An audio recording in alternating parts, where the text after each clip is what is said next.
you know, bless all those in government. I mean, it's hard to pray for all of them by name. I understand that, but shouldn't we take time to try to focus on certain things? Shouldn't we try to take an opportunity to see what's going on and say, pray for this government leader? They're facing a challenge. Something is up. There's a piece of legislation that we need to be aware. But see, it takes work to know that. It takes time to look at all of that and to know what's going on. I was let's see if I can see it here real quick. Problem is everything changes here. I had it here earlier. Yeah, here's a way.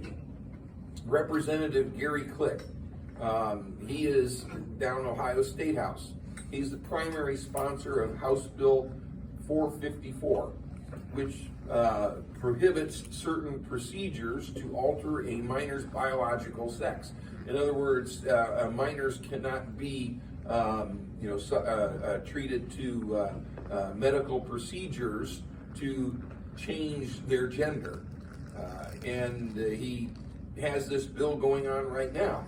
Now, the Nationwide Children's Hospital was one of the things that he featured in his testimony, and they had they literally had pornographic material on their website that was provided to minors in violation of Ohio Revised Code 2907.31. They heard what was going on, and guess what?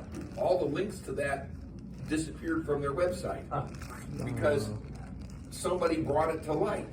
Well, don't you think somebody who's doing this ought to be prayed for? Because he's bringing this stuff to light and he's having an effect. Those links that were provided for children have been removed. And he's basically got a bill going that is trying to protect children from these procedures, because once it's done, it's done. There's no going back, really. I mean, you have these life-altering procedures done. These people will never have children. And of course, when you're a minor, you can make a decision that's going to affect you radically the rest of your life here. But of course, everybody knows that nobody under 21 knows how to make a right choice when it comes to other things. Well, it's just like the schools. A teenage girl cannot go to school and have the school nurse give her a Tylenol, but she can go to the school nurse and say, "Take me and help me get an abortion." And the parents in some states aren't even allowed to find out about it. Yeah. Well, in some states, she can go and say, "Yes, I want to be a boy," and the parents aren't even allowed to know about it. So, but what I'm getting at, and just using that one example because it was something I was looking at earlier, this is an example of how we pray for those that are in authority. But our churches don't do that. We try to do some of that, but we don't do enough. I don't do enough. And there's so much out there. And so I'm thankful that God has raised up some ministries out there that are seeing this. But what happens in a lot of churches when you bring this up? It's shut down. Oh, we don't talk about that here. It's too divisive. We don't talk about divisive things in our church. Oh, anybody see the Browns and the Steelers game last week?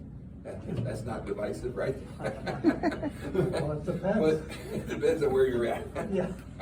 But at any rate, but I use that as an example. But there's plenty of divisive things that we talk about in church.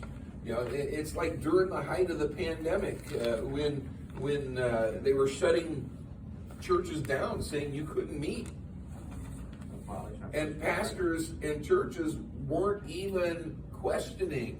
They were just going along with it. They thought it was the law that they had to shut down. And it was like Ohio. I remember talking to somebody who went to another church in the area, and I saw him up here at Giant Eagle, and we were talking, and I hadn't seen him in a while, and he said that his church had shut down. I said, why? He said, well, the law. And I said, no, we haven't shut down. He goes, but I thought there was a law that said you had to shut down. And I said, no, it was suggested, it was strongly encouraged, but there was never any law. In fact, they said you could meet. But of course, DeWine said, I don't know any religious leaders that would knowingly put their people in danger, which means he has zero knowledge of church history. We were talking about the Soviet Union earlier. There were plenty of pastors in the Soviet Union that led their people in dangerous meetings when the government